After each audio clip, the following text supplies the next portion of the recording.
Dalam nama Bapa dan Putra dan Roh Kudus. Amin. Allah Bapa, sumber kasih ilahi, ketika putramu ditinggikan di salib, engkau menghendaki bundanya berdiri di situ dan ikut menderita. Perkenankanlah agar gerejamu yang bersatu dengan sang bunda dalam sengsara Kristus boleh mengambil bagian dalam kebangkitannya. Dengan pengantaran Yesus Kristus Putramu, Tuhan kami, yang bersama dengan Dikau dalam persekutuan dengan Roh Kudus, hidup dan berkuasa Allah sepanjang segala masa. Amin.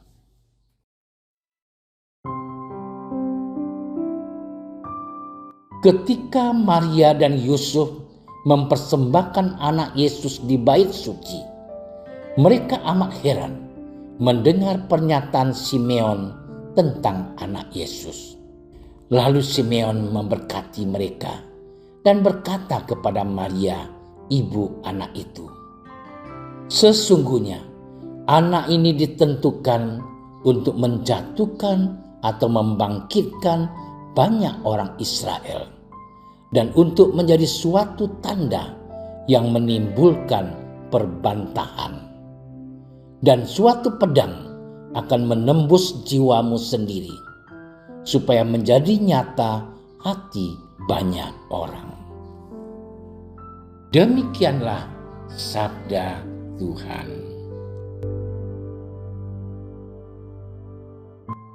Saudara-saudariku yang terkasih, peringatan Santa Perawan Maria berduka cita hari ini mengungkapkan Maria sebagai teladan sempurna dari seseorang yang tetap setia berdiri di dekat kayu salib sampai saat kematian putranya.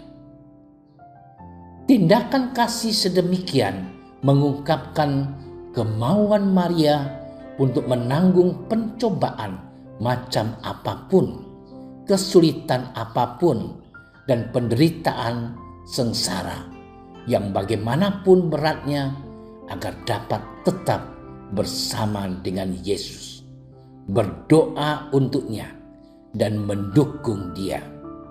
Walaupun hal itu berarti harus menyaksikan kematiannya yang mengenaskan di atas kayu salib.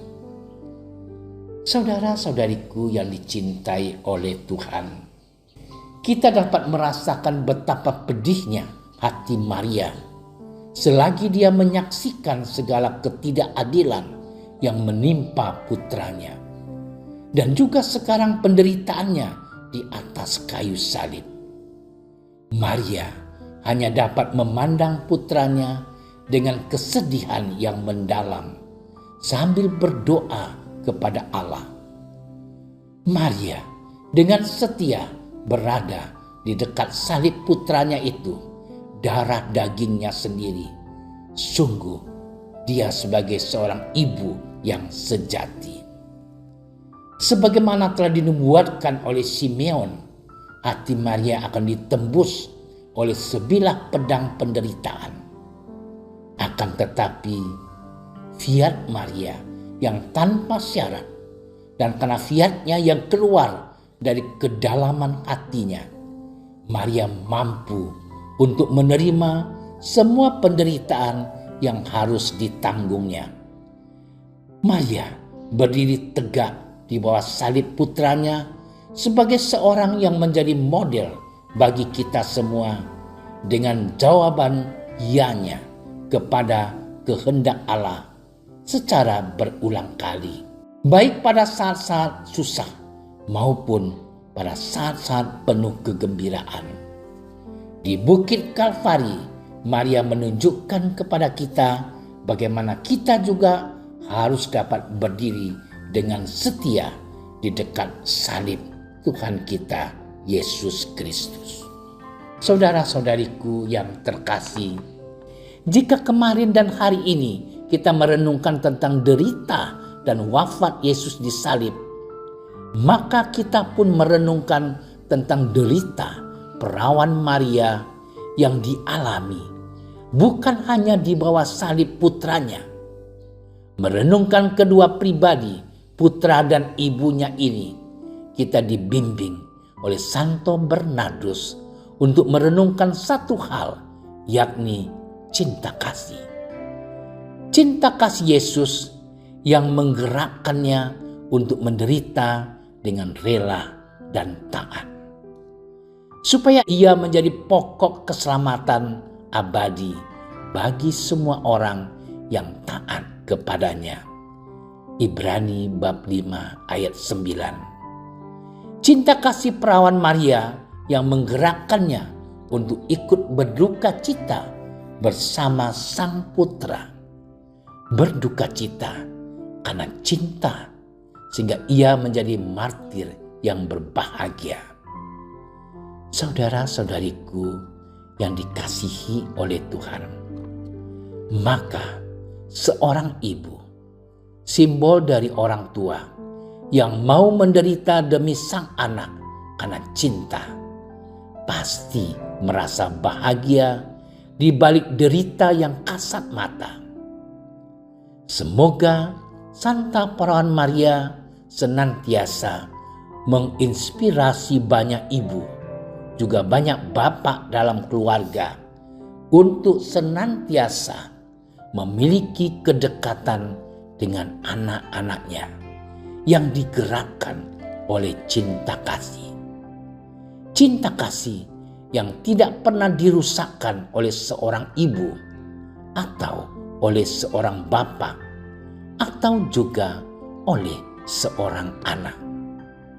Saudaraku yang terkasih, semoga setiap anggota keluarga tidak saling merusakkan cinta kasih. Kunci hidup bahagia, walau dalam hidup ini tidak pernah lepas dari derita dan duka cita, seperti yang dialami oleh Santa Perawan Maria. Selamat bermenung. Tuhan memberkati kita.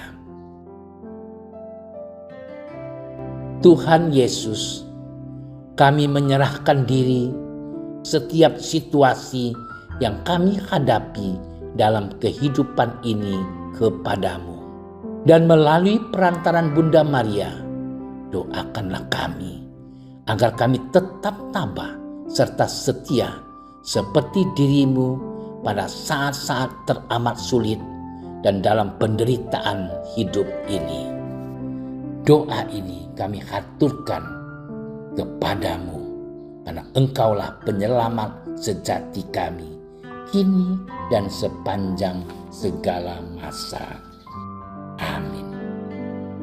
Kami berdiri di hadapan-Mu, ya Roh Kudus, pada saat kami berkumpul di dalam nama-Mu, bersama-Mu sendiri yang membimbing kami, membuat diri-Mu nyaman berdiam di hati kami. Ajarilah kami jalan yang harus kami tempuh dan bagaimana kami harus mengikuti jalan itu. Kami lemah dan berdosa. Jangan biarkan kami mendukung kekacauan. Jangan biarkan kebodohan menuntun kami ke jalan yang salah. Jangan pula keberpihakan mempengaruhi tindakan-tindakan kami. Kiranya kami menemukan di dalam Engkau kesatuan kami, agar kami boleh berjalan bersama menuju kehidupan abadi dan tidak menyimpang dari jalan kebenaran dan apa yang benar. Semua ini kami mohon kepadamu yang berkarya di setiap tempat dan waktu, dalam persekutuan dengan Bapa dan Putra untuk selama-lamanya. Amin. Bapa kami yang ada di surga, dimuliakanlah nama-Mu. Datanglah kerajaan-Mu. Jadilah kehendak-Mu di atas bumi seperti di dalam surga. Berilah kami rezeki pada hari ini, dan ampunilah kesalahan kami, seperti kami pun mengampuni yang bersalah kepada kami. Dan janganlah masukkan kami ke dalam percobaan, tetapi bebaskanlah kami dari yang jahat. Amin. Salam Maria, penuh rahmat, Tuhan sertamu. Terpujilah engkau di antara wanita, dan terpujilah buah tubuhmu Yesus. Santa Maria, Bunda Allah, doakanlah kami yang berdosa ini, sekarang dan waktu kami mati. Amin. Kemuliaan kepada Bapa dan Putra dan Roh Kudus, seperti pada permulaan, sekarang, selalu, dan sepanjang segala masa. Amin. Dalam nama Bapa dan Putra dan Roh Kudus.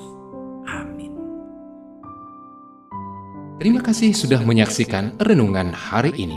Jangan lupa like, subscribe, dan aktifkan tombol loncengnya agar Anda yang pertama mendapatkan notifikasi updatean renungan harian dari Komsos Keuskupan Padang. Dan bagikan ke sosial media agar saudara-saudara kita dapat mendengarkan dan merenungkan firman Tuhan.